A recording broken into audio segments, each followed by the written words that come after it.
What's up, everybody? This podcast is brought to you by Atlas Technology Solutions. We provide professional IT support and training for your business. We do Mac, Windows, networks, servers, cybersecurity, compliance, cloud. We do it all. We offer proactive support and consulting to help your company with the ever-growing demands that technology brings. Contact us today on any of the usual platforms, Facebook, LinkedIn, Twitter, Instagram, or at our website, atlascarolina.com, to get support today.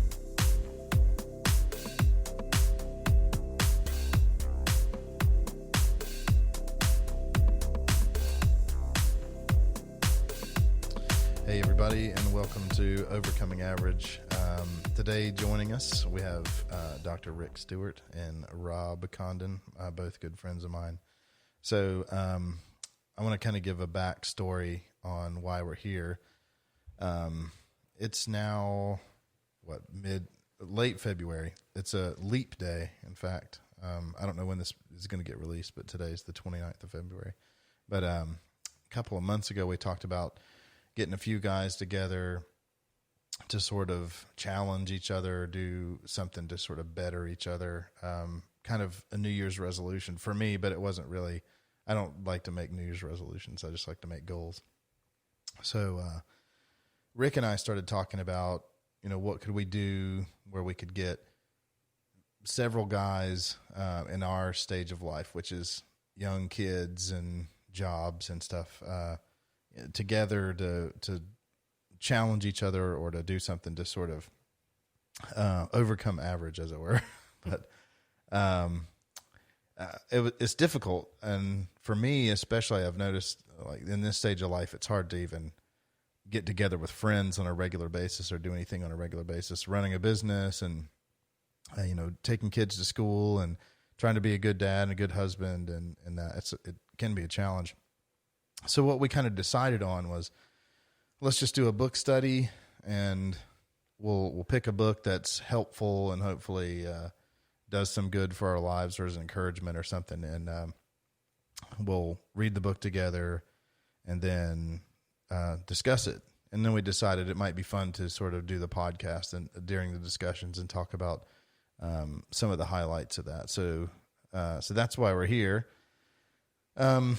So we picked Jordan Peterson's 12 Rules for Life. I've read it twice now. This will be my third time through it. And I don't read books more than once typically, but this one caught me. And actually at dinner tonight, Rob, you asked why we listen to Jordan Peterson, Rick and I, and why we kind of picked this. And for me, I think to go back over what we talked about at dinner time, it was nice to hear somebody who's sort of like, just quite frankly, on a YouTube video would stand up for something that they believe in and not sort of back down and cower to, like, well, people are going to think differently of me. He sticks with his guns and he stays with what he believes. And, but he's also extremely, in one of the rules, he's careful with what he says. So he tries to not say something stupid that he would regret and have to come back and apologize for later. So that's sort of how we got to this point, and how we started with 12 Rules for Life. And if you're not familiar, it's a great book. I think it was it bestseller for a while? I don't know. I'm sure. It's a great book. I do the audio book. It's a pretty. Are you guys both doing audio book, or are you doing? I do audio. Yeah. You're doing audio. Are you doing audio as well, Rob? I actually have both audio and hard copy. Have you been reading the hard copy? I have. Do you find it? Is it difficult, or do you like the audio better? I find it much more difficult to read the book than to listen to the audio. Yeah, that's what I thought too. I mean, he's from Canada. He's got a peculiar voice, but it's an interesting voice too. But yeah, totally. For me, the audiobook was good, and I've kind of polled people. I feel like it's just a personal preference. Some people, they can just focus better when they're sitting down with the book, but not me. So, the first rule is stand up straight with your shoulders back. And it's the famous chapter about the lobster and basically, like, I guess hierarchies is really what it's about. Sort of like there's a lot of debate these days whether hierarchies where they come from? Are they man-made, or is it just kind of in us? And he talks about the lobster and how even a primitive, basic animal like that will still kind of puff up and try to win a fight, versus the defeated lobster will sort of cower away and be damaged and hurt and run away from a battle. So we have the same serotonin response to, if we win or we lose a fight, we both get a boost of positive feelings or depression. So we have the same neurochemistry as lobsters, and they have hierarchical structures in their community. So we do too, and it's just a fact of life. Yeah.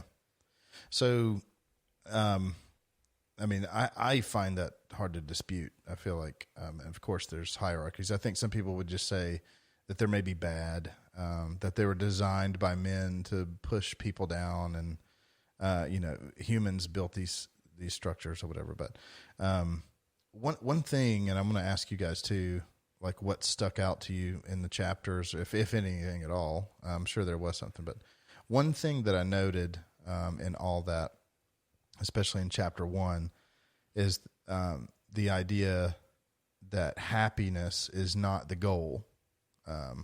And he talks about the goal is meaning, to find meaning in life. I think that's a later chapter. Maybe it is, but I can't remember if it was in chapter 1 or not, to be honest. But I just remember, because I listened to a lot of other podcasts. It's Rule 7. Rule 7. Pursue what is meaningful, not what is expedient. Right. Well, but not particularly. I'm talking about the difference in happiness and meaning. I guess what I'm saying is, like, there's other podcasts, other things I've read where the goal is happiness. Yeah. Versus in this chapter, standing up straight is not necessarily always a happy event. I think when things that come to mind are like bullying or, going into that job interview that makes you nervous, or the tough things that don't necessarily make you happy, but it's a scary thing. Like, you're facing the world, you're taking the world on, and it's scary. Yeah. Yeah. And I guess that's what I'm saying is, for me, that the difference in looking for happiness versus looking for meaning, especially stands out in this, where it's like a lot of this stand up straight with your shoulders back. That means a lot of things to different people, but to me, it is, like you said, like, step up to the plate, do something that's difficult. It's not necessarily going to be a happy time. It might be a fight, it might be an argument, or it might be a difficult time. But anyway, for me, that's just kind of what came to me, is like his review of bullying in particular, where he talks about in child studies, like the bullies bully more for a person who takes it and cries more. It's like they get the enjoyment out of it, so they'll bully that person again and again, versus if they stand up and kind of face it, a lot of times that bullying goes away. But so what stuck out for you guys? Or I think when it comes to my work scenario, like, when I started my first job, I was 25. Like, a month prior, before I graduated, people thought I was a freshman in college, and I was a sixth year for grad school. And I start working a month later, everybody thought I was 30. So I went from 18 to 30 in the span of 2 months. I think just the way I try to present myself, try to be professional, just people gave me more respect just by the way I acted. So I think half of business is being able to talk to people and being professional, showing up on time, looking people in the eye, and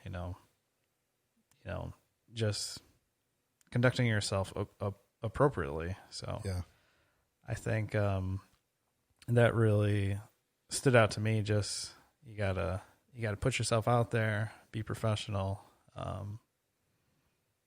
Yeah. Yeah. It's funny when you say that. It makes me think of the way I was parented. My parents were always look the person in the eye, shake their hand firmly.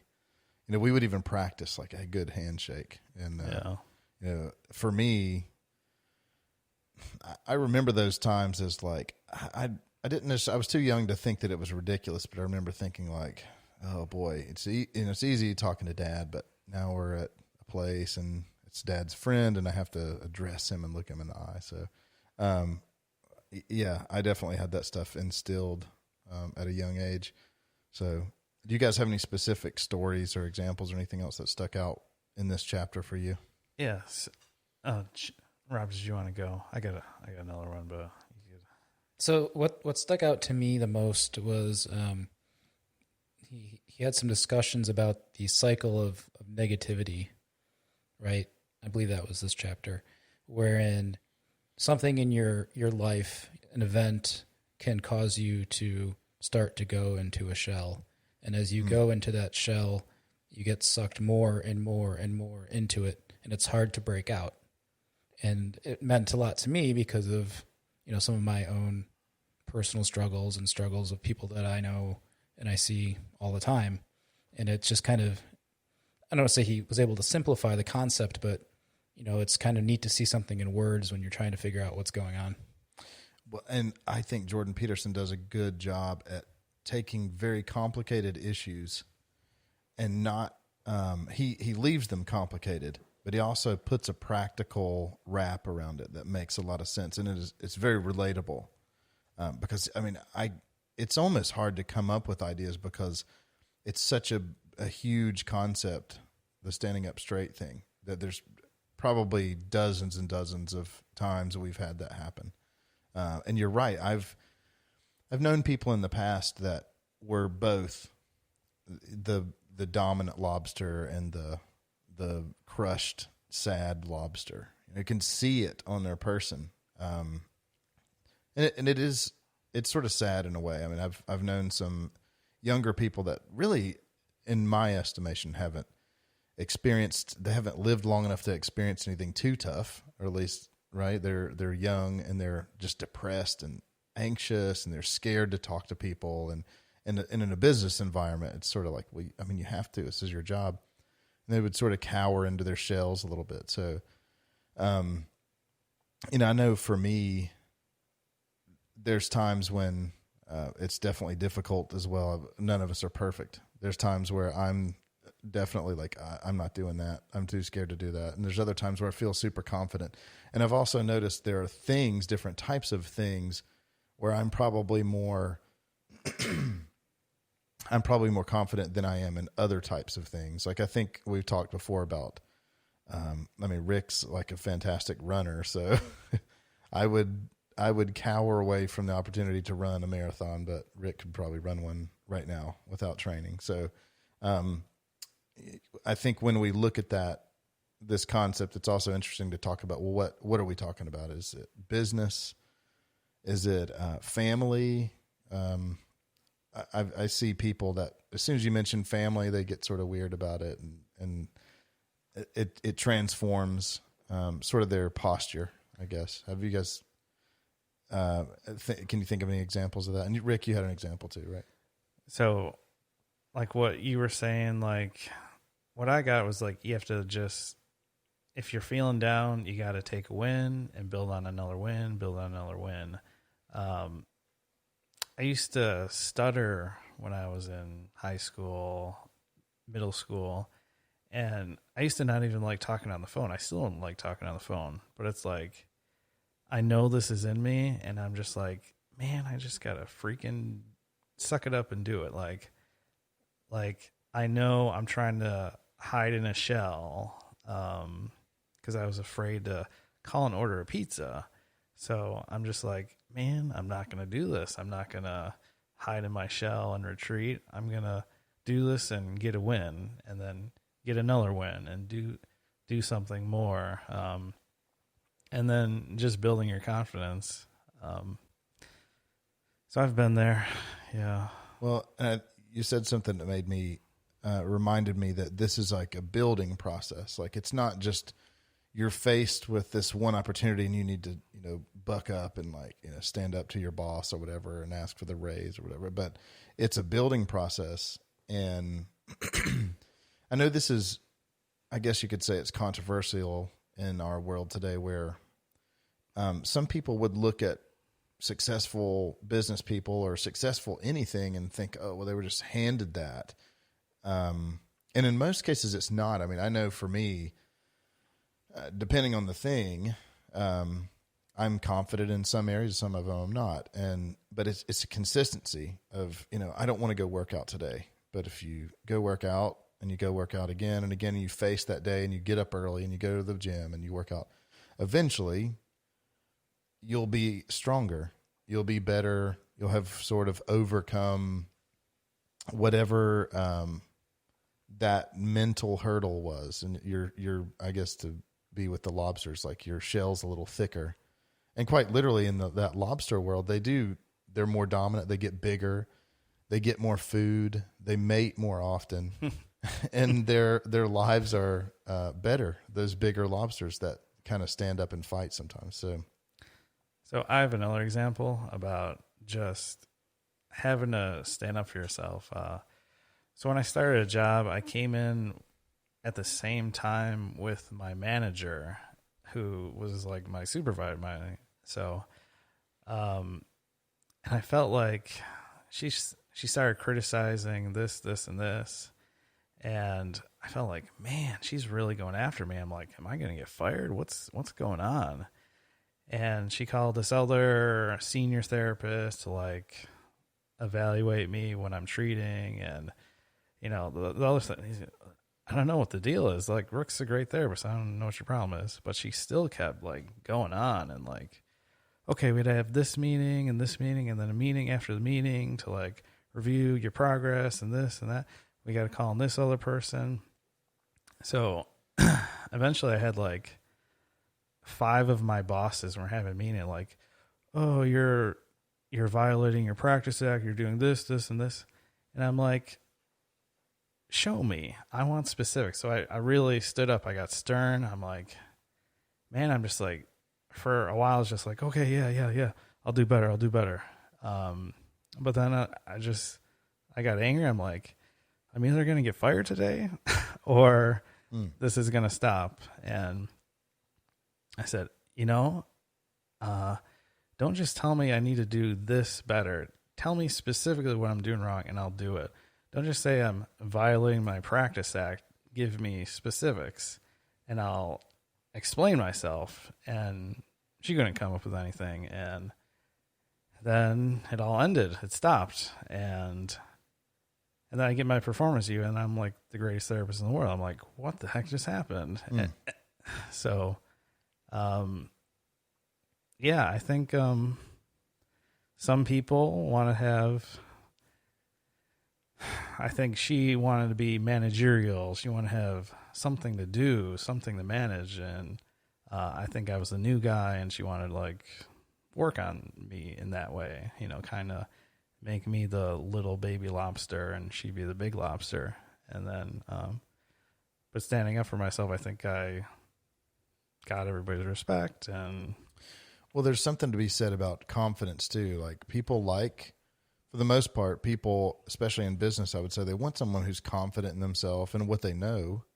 And I was just talking to somebody the other day that's in a tough work situation and similar situation where they're new, they're 6 months in, and they're getting super pressured from their boss. And from what I can see on the outside, it's a similar situation. Like, are you going to stand up to this, or are you just going to kind of be like every other worker and we'll just have to look for a replacement? And I think that definitely happens in the enterprise and business. So, so Rob, you're in a management position. What kind of struggles did you overcome to get there? I'm sure like you don't just, a lot of people think that jobs are just handed to you and, oh, I got out of college, I'm going to get that awesome job. But tell us a little bit about how you got to where you are, and you can talk about what you do a little bit as well, if you like. So, we talk about the lobster world in the book, and that's more about physical presence, right? Whoever's the strongest wins. Well, we don't really live in that world anymore. There's no gladiator rings. We're not going and fighting for the land that we're going to live on. So a lot of the confrontation that most of us deal with is in the workplace or at home. So when it comes to the workplace, and Rick basically proved this point, is if you do your job well, you can overcome any sort of nitpicking and bullying that comes at you from above. So, I kind of have a scenario like that at work where I think some people become or want to become the alpha lobster through negativity and brute force. But you can overcome that by actually being the best at your job and truly being an alpha, not pretending to be one. When it comes to me, so you commented on what I do for what I do for work. So I work for a proprietary engineering firm. So it's all math and risk assessment. So it's you got to be good at your job. There's no skimping. There's no cutting corners. If you screw up badly, it costs a lot of people a lot of money. So we hold people accountable. But I think being in a managerial position, being an alpha is more than just puffing up your chest. It's there's other ways to be an alpha. You could be a good listener.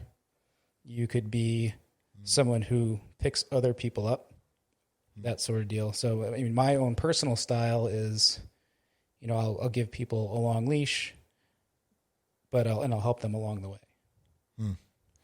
Yeah. And I think that's a misconception as well that I know Jordan Peterson talks about in other podcasts and other formats, talks and stuff, but where he talks about the illusion that these hierarchies are built on power, that the most powerful people are the ones at the top. But that's not the case. Like he talks about, just if you look at the hierarchies of chimpanzees, the powerful ones that walk around like they're going to beat everybody up ultimately will get ganged up on by the group and ripped to pieces. But the chimps that are community driven and help others, and they are willing to help get food and things like that, they're the ones that are the true leaders. Yeah, the wolf pack, the alpha wolf will pin the other wolf down with his jaws on his neck, but he won't do it because I may need a hunting partner later down. So, yeah, same kind of idea. Yeah. I think the reason why I like you guys is that nobody's like overbearing, like, oh yeah, I'm gonna, everybody's confident with who they are, and they're not putting on airs. Just you're cool with who you are, and you're confident, and Yeah. Same to you guys. I mean, I'm actually looking forward to the next chapter, which is surround yourself with friends who want the best for you. Yeah. And man, that's so rare. Like a friend is rare, I think, in the first place, but then to find one that wants the best for you, that will celebrate the good times and be there for the bad times, is so rare to find that. So the second chapter is treat yourself as if you were someone. Do I want to pause this? I thought the bullying thing, I think how we should talk about how if you shouldn't, like a bully, like it's in our DNA. It's in there's going to be bullying. That's when kids get testosterone. They're trying to attract women. Like they're finally, there's girls. Right. I think we should, we need to train our kids to, stand up for themselves. We don't want them to slide in their go in their shell. Then they become like the school shooters or something like that. You need to, if your kids took a loss, okay, we need to get them a win, and build yourself back up. Yeah. Like you're afraid to talk to girls, you stutter, you need to, okay, let's practice here. Let's do this. And something.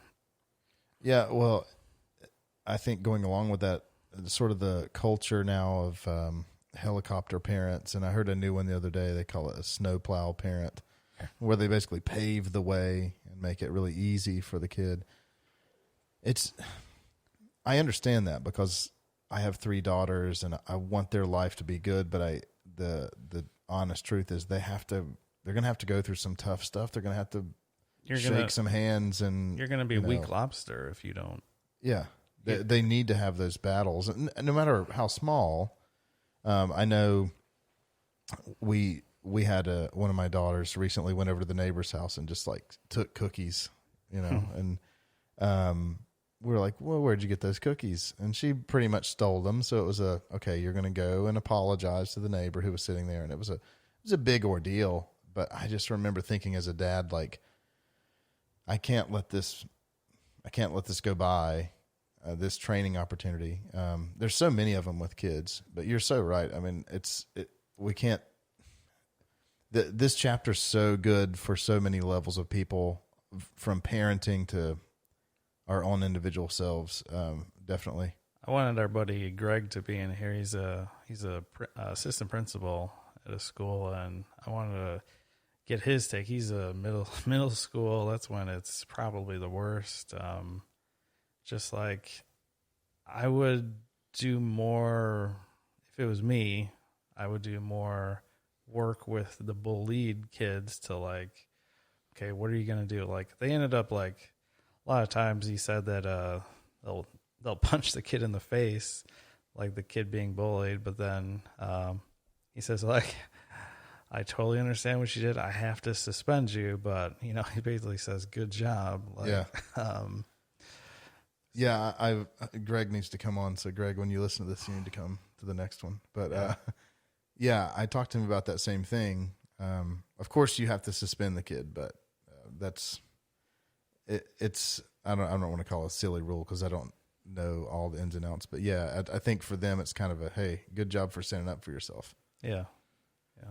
I mean, I know I'm reminded of a time, just and before we hit the record button, actually, we were talking about the types of bullying. Like when I was younger, it was kind of like these big guys would put you in a chokehold in front of the girls and stuff like that. So. I know that stuff still happens, but for me, I remember talking to my parents like every time I go to this place, these guys grab me and put me in a chokehold, and my parents kind of gave me permission and said, "Well, slam them or something, do something to them, but just don't. It needs to be the end of it." I remember my parents saying, "Don't like get in a fight, but let them know like you don't do that to me." And so this kid comes up and chokes me out. And I'm like, and I just, it's not that I didn't want to fight, but I was like, I'm not here to fight. I'm just here to hang out with my friends, and they're making themselves honestly look stupid. So I throw this kid on the ground, just kind of threw him over my shoulder, and he hit the ground, and all the like middle school girls around looked at him and laughed, and it was just, he never touched me again. Yeah. But I think the more modern, kind of like I was saying, the more modern bullying, I guess, is online, which it's such a weird phenomenon because people are so brave online to leave a restaurant review or, just it's awful. Like people will say anything. And I was just reminding you guys of an app that was out. Gosh, it's probably been 6 or 7 years ago called Yik Yak, it was anonymous Twitter basically. So, and it was a radius of, I think 2 to 5 miles. So basically you could be in a school and just talk about, the kid that you didn't like or whatever, and everybody could just pile on and make fun of them, and nobody knew who was saying what. It's just terrible. So somebody bought that app. I don't know if it was Facebook or LinkedIn. Somebody big bought the app and just shut it down. But yeah, that's another monster, I think, than the classic bully in the hall. So my daughter's name is Liberty, and kids on the school bus would go, Liberty, Liberty, Liberty, with the jingle for Liberty Mutual or whatever. So she was like feeling bad. And I'm like, they're just saying your name is they're trying to be fun. They're not trying to be mean. But if it makes you feel bad, if you think that they're trying to be mean to you, say like, oh, you're singing my song. Like, oh, thank you. Like you're enjoying it. Once you enjoy it, they'll stop doing it. So I think outwitting the kids now, and you don't have to be violent all the time. Right. If you just like mentally outwit them, that would be good too. And I think having the hopefully good teachers, good friends, good coaches, people around to go say, man, this is tough. And somebody that can listen and just give the advice of, hey, let it roll off your back. It's, that's so necessary. And I'm glad there's people like Greg and other people and the teachers, in the education that can be there because some kids, especially kids, they don't have, well, even adults, I'll go further and say even adults, they don't have anybody to talk to. They don't have a mentor. They don't have anybody to say, hey, don't let that bother you. Yeah. So I think we're attacking the wrong problem. We're saying we can't bully, but for 300 million years or however lobsters have been around, so we still have bullying. Like right. Lobsters bully. Like we're not going to change our anatomy, physiology. Like it's not going to, our social, it's not going to change. It's always going to be there. I think teaching our kids how to deal with it and, okay, you took a loss here, but next time we're going to get a win. We're going to do this, this, and this to get stronger, better, change our social circles. Maybe it is, you need to, this lobster field where you get your food, and maybe you might need to go 2 miles down the road to another lobster field. It might be changing schools. I'm a big proponent of school choice because then you get to change your scenario and create a new life, a new situation. But so what I always find interesting about bullying is understanding why certain kids are bullies and what sort of void are they trying to fill in their lives. So there are people that I remember from grade school that were bullies, and I look back now in retrospect, and they're children of divorced parents or abusive parents or absent parents. And I think a lot of it stems from, them getting beat down in an environment that we don't get to see in school.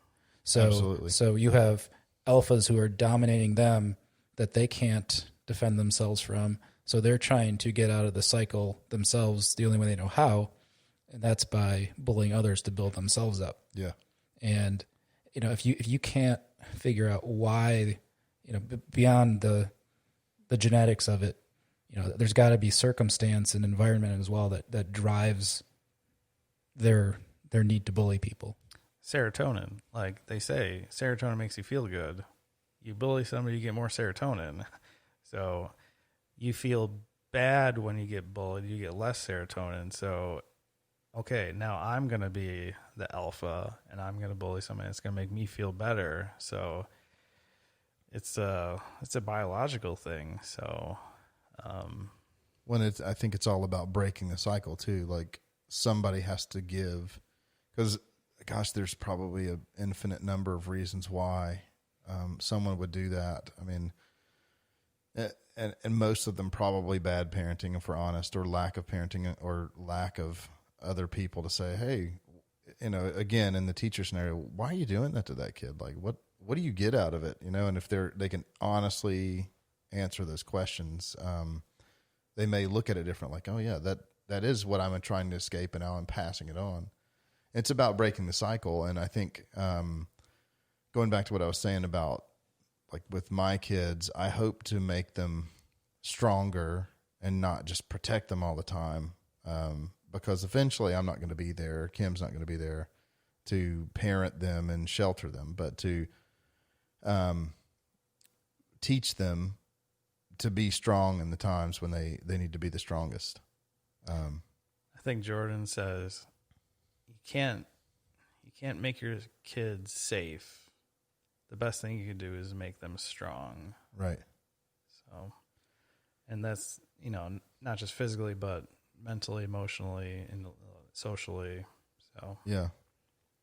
So, the second chapter, treat yourself as if you were someone you were responsible for helping. So I think that perfectly sort of piggybacks off of the last one, where it's easy for us looking at the outside, like this bullied kid or this bully or whatever, or this person that needs to stand up straight with their shoulders back, that it seems easy to project it. But if we sort of flip the mirror on ourselves and say, why are we as human beings basically so, I don't know if self-loathing is the right word, but I mean, at the end of the day, the chapter talks about how humans, and Rick can speak to this in the medical field, but people will treat their dogs more accurately and more on time, whatever their medicine, than their own self. Even in the case, I think he mentions in the book of like when you have an organ transplant and you need that medicine, the anti-rejection drugs, and people still won't take it. It just blows my mind to hear those statistics. But then I think about myself and I think, well, there's a lot of areas in my life where I need improvement on that, where I don't take good care of myself knowingly. Yeah. And I that's a tough one to figure out. It's like, why are we that way? I feel like humans naturally are sort of selfish. So it doesn't line up. But yes, what did you guys think about that chapter? Did anything stand out in particular? For me, it kind of blew my mind. He's talking about like we're not taking our own medication, but we're giving our dogs, like we'll do it like 70% of the time for our dogs. We'll give it the right medication, but ourselves will only take it like 30% of the time.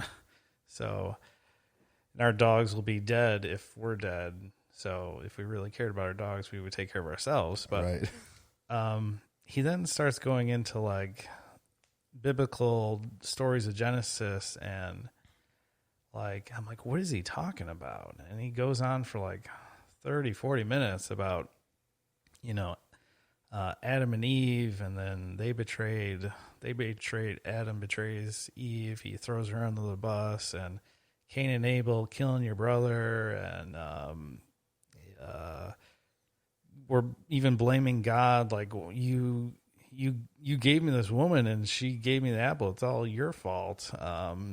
So he goes through all this, and it's like, this is what the culmination of our stories of this is what we believe about ourselves. This is a story of us as a society, and we're wretched people. We betray each other, we attack our brother, we reject people who love us, and he's like, are we almost suicidal? Like, we know we're wicked, but our dog's innocent. Our dogs would, rip the heart out of something when it's hungry, but it's just an innocent animal. We're, if we're sentient beings, we should be held to a higher account. But yeah, we're wretched people, and it's maybe the earth would be better off if we're not here. I think another chapter he gets into like environmentalism, where hey, maybe the earth is better off if humanity wasn't here. So that's an extension of that. But I thought ultimately it came down to what gives us meaning. We're wretched people, but we need some purpose. We need something to move on and live our lives. Otherwise, it's just better to end it right now. It's kind of nihilistic, but you ultimately need to find purpose, whether it's friendship. Like people had he said a story about two people with disabilities on the job. They both couldn't do the job unless the other person was there. So my buddy can't see, but he could use his hands, and I could use my hands, but I can't see, and they're working together or something like that to get the job done. Well, and going back to what I mentioned about the happiness versus meaning concept, I've just noticed there's I wouldn't say it's necessarily a trend, and I'm not saying it's a bad thing, but there's on LinkedIn and Instagram, there's a lot of people that are like basically self-help coaches and encouragement, and they just are always online. Hey guys, hope you're having a great day out there. Let's be super positive, and that's great. It's easy to listen to. Like, it's easy to listen to the positivity.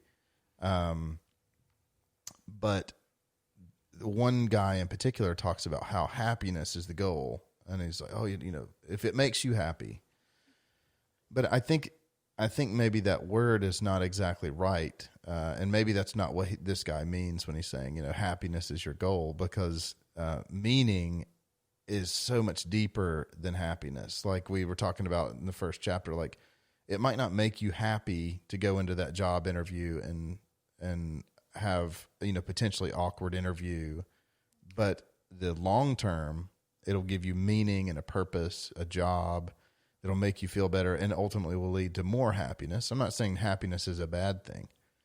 But I think that part of this chapter with treating ourselves properly is the lack of meaning. Like we missing the meaning of, sort of like you said, like even our dog loves us. So why would we give the dog the medicine, but not give ourselves the medicine that keeps us alive, that takes care of the dog? Yeah. It's a longer game than just the immediate happiness. And I think about, for me personally, there's a list of things where it's like, man, I shouldn't be skipping workout today, or I should eat healthier, or I should go to sleep earlier, or there's a variety of things where I kind of self-destruct. Yeah. Knowing that it's going to shorten my life, or I'm going to be foggy brained tomorrow and not be the best dad, or I'm going to be grumpy or whatever. And I'm setting myself up for potential disaster. But it feels right. You know, it's like, well, that's what I need to do for me. And it's actually the worst thing that I could do for me. Yeah. I obviously in the past year or so, I can take that to a very personal and extreme level. And it's funny how humans are just so prone to self-destruction. And for me, it was momentary happiness that kept spiraling into bigger picture self-destruction, to the extent where it could have cost me, you know, family, friends, jobs, houses, etc. And you have to have a moment of self-realization that you have to see what you're affecting beyond yourself. And that's, I think, kind of where I came to the point where, you know, I have to help myself to help my dog. It's the same scenario with, man, it's not a dog, it's a family, it's friends, it's my life, right? So I had to take the medicine, as it were. Yeah. Rather than just like, well, I'm doing good enough by everyone else, I can do whatever to myself. Yeah. But it's not really true. Well, I think you hit it right on the head. Like that's shows your observation of the meaning in your life. Like there's more than just that momentary happiness. There's meaning, there's people, and for me, I think understanding meaning is tough. And in fact, the other Jordan Peterson book, Maps of Meaning, it's a monster. I mean, it's a really heavy book. It's a lot harder to digest, but it does kind of break that apart. Like, why are we made that way? And where did that come from? And, I mean, he goes way, way, way back. I won't get into that because it's such a long topic. Maybe we'll talk about it at another time, but it talks about like our desire to be basically the hero. We want to be the hero. We want to be the person that comes in and like saves the day and people look up to. And that's ultimately like where the meaning is finding that meaning in your life. Rob said it perfect. Like that momentary glimpse of happiness, is not the point. The point is your family and the people around you that love you, your dog, so take the pill. And I know for me, this first couple of chapters, that's probably been the most difficult one for me is, what pill do I need to be taking? Because it's not just as simple as going to the medicine cabinet and taking the medicine. It's a thought process and like a coming to reality of where you are in your life and why do you not want to do that? Why do you not want to take the pill? I know for me, I mean, there's just example after example that I've been facing personally. And I'm totally not winning every battle, but I'm happy to say I'm taking my medicine more often than I should, or more as often as I should, hopefully. So, reading this chapter, I noticed that like my main responsibility right now. Okay, I gotta take care of my family. I gotta make sure my kids have a roof over their head, they're taken care of, and provide a good life. And like I sold my other house and property values went up, and okay, the debt collector's not at the door. I don't have to stress anymore. Like, and then I'm like, oh man, like work kind of sucks. Like if I'm worn out, like, oh man, I'm kind of worn out. Before I would hustle, make money and be good. But now it's like, oh, it's not as fun anymore. I felt like I've been more depressed because like one of my jobs is like pretty good. So I'm not saying I'm rich or anything, but okay, I could relax on that. I don't need to stress as hard. So, but that took away one of my purpose in life. It's like, oh, I don't really have to struggle like that anymore. And I think I've been a little more depressed about it. So it's like, oh crap, I need a new purpose. What? Okay. Yeah. Okay. My one responsibility as a father is, doing good. Okay. What's my next goal? Better family or something like that. I have to work that out. I think ultimately it's like, I think for me, it's like, why are you here? Like, who are you? Me, I think my faith comes into play there. And, I made for a purpose to glorify God. And like, then it's like, okay, how do I do that? What's the best way to do that?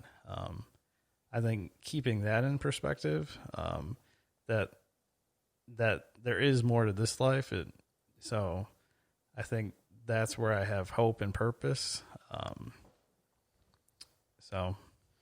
Yeah, I think you're totally right with the financial piece. It's a really heavy one, especially maybe in America, maybe here in the States or whatever. I know as guys, like when we say provide, it means make enough money. But if we're honest about it, it is the stuff we've already been talking about, like how to parent our kids to also be great, because who cares if you have all the money in the world and your kids are a nightmare and getting into trouble. I mean, it would destroy me inside. So yeah, I think it's very wise to look at that meaning and say, okay, what is provision for your family? What is taking care of yourself? Sometimes it's health. But it also may be balance of, hey, yes, you need to make money, but also you need to go to the kids' recital. You need to, you need to do some of those things with limitation, of course, because there are, really boring things. There's some really boring. So, yeah, I think that's great. What I have found in the last couple months is that you can't be complacent with what you are providing and what you're doing. So, you can have a well-paying job that provides financially, but that's not enough. I mean, it results, if you're not maximizing your potential, then you're not providing all that you can. So certainly there are people who have to work 3 jobs to make ends meet, and they probably don't have the time that they'd like to spend with their kids or doing whatever they need to do. But if someone else is working 1 job, but they're spending all of their free time selfishly on themselves, to me, that's not providing. Yeah. So you have to find that other purpose. And, it could be, for me, it's been as simple as going on bike rides, things that I wasn't doing before. Yeah. And it's made it brings back to the meaning. It's brought a lot more meaning to my life. Well, and you reminded me, when we first kind of started talking about doing this book study, one of the topics that kept coming up to me was something that I've done personally for years, which is, I think Zig Ziglar made I don't know if he made it or not, but it's the Wheel of Life. And it's 7 spokes.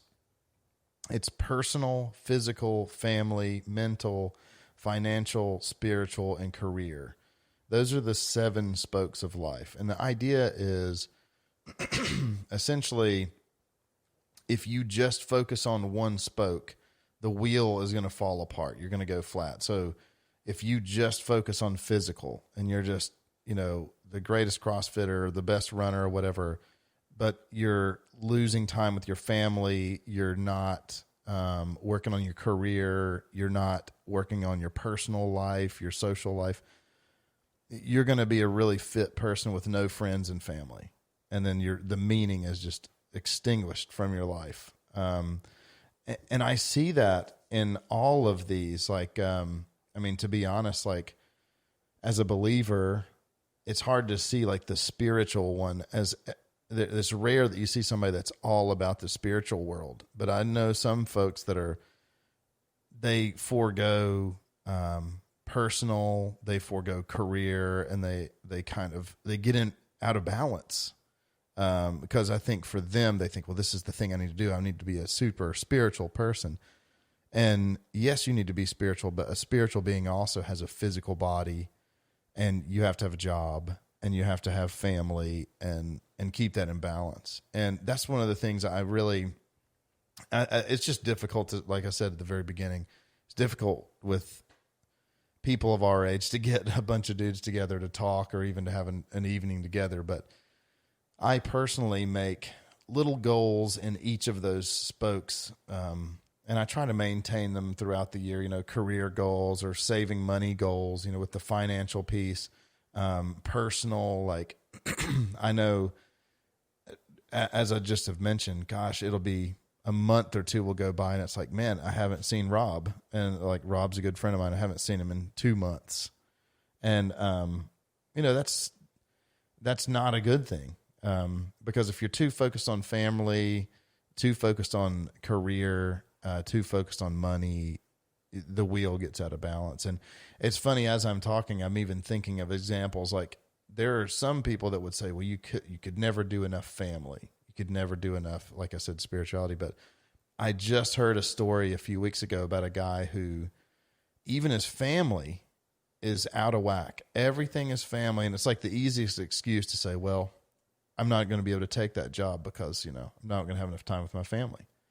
It's okay, well, now you're broke and, you're with your family all the time, but they don't have their needs provided for because you won't go to work. And I think half of divorces are from financial stress. So yeah, you need to be financially secure. It'll take a lot of stress off of your relationships. So yeah, you need to be financially stable. If you just work out and don't go to work, I go to CrossFit every day, and you don't go to work, then you're going to be broke. And yeah. So when I think that the wheel, it ties into sort of that second chapter of what is the pill that you need to take? What are you not doing for yourself? And I know for me, like I personally, when I look at those goals, and I think we had this conversation a couple weeks ago, but there are certain goals in that circle I have no problem with. Every time I set a goal, some of them I'll double. There's goals and I'll say, I want to do X, and I'll do X times 2, X times 2.5. But then there's other spokes where I kind of fall down and I don't, whatever it might be. So I think there is like a natural, maybe a proclivity to like some people I know, they're just good at whatever. Like you're a great runner like this. I'm not. But I have no social skills, so I'm totally unbalanced. So, I think balance is the key, but yeah, we probably have our natural, like, oh man, this guy's really good at finance, or this guy's good at whatever, but balance, and self-observation. Like, what do you need? What pill do you need to take in your life today? See, I think the reason why this book and the book study is so good, and actually discussing it, talking about it, is that, okay, how am I being self-destructive? And like now, if you're able to see it in yourself, and you'll be able to see it the next time, and okay, I'm not doing that. That's so dumb. Why am I self-destructing? And then taking care of that. And like in the last chapter, like, okay, I'm a scared little crab, lobster. I need to okay, I'm not going to do that. I'm not going to I'm going to get a win. I'm going to take one step forward, and just, so seeing it and then trying to change and trying to change it. Like, hey, I know this is what's going on. I'm not doing this anymore, and changing it. Mm. Yeah. So yeah, I've been excited about doing this, and it's taken us a while. I mean, really, I guess we started talking about this maybe at the beginning of the year. It's taken 2 months to get there, but I want to challenge both of you guys to see this through, and we'll do the other 10 chapters. I guess we could do 2 at a time and then come back here and talk about them. So the next 2, I'm actually excited about these. As I mentioned earlier, befriend people who want the best for you is rule number 3. And then rule number 4 is compare yourself to who you were yesterday, not the useless person you are today. That's what somebody wrote. I don't know if that's the exact rule, but yeah, those are going to be good. I like how it's sort of, there's definitely a thread through the book of some of these. They sort of play into each other, but thanks for listening, everybody. For those who are listening and would like to join us, and I want to kind of tell a quick story on this too before we wrapped up. But it's when Rick and I kind of brought this to the table, we had a game night and we kind of threw it out to a couple guys and threw it out to some guys on the side. And it's funny how few people were interested. Yeah, jerks. Yeah, and I just thought that to be funny. Now, I get the podcast part, but we didn't, to be transparent, we didn't really push the podcast part. It was more, hey, are you guys interested in sort of bettering yourself and finding something we could do as guys to come alongside each other and encourage each other or whatever? And I mean, literally some guys were like, no thanks, I'm good. And I know there were a couple guys that, with the mention of a book, were like, I don't really read. So I'm illiterate. I'm thankful for you guys for coming. And like I said, anybody who's listening, or if you guys run into, I know hopefully we'll get Greg in here eventually. He's on the fence, but we'll get him eventually. Yeah. These are tough topics, but I think it's great to sit down and talk about them in a group, because you learn a lot about yourself and just people in general. Absolutely. And as far as the podcast part goes, I know the first time I interviewed Rick, and this is now the 3rd podcast he's done with me, he said, I've got nothing to share. My life's boring. And now, I mean, he's telling stories that I'd never heard before, even now. So yeah, it's great. It's a good conversation. So thanks guys for being on, and we'll talk to you next time.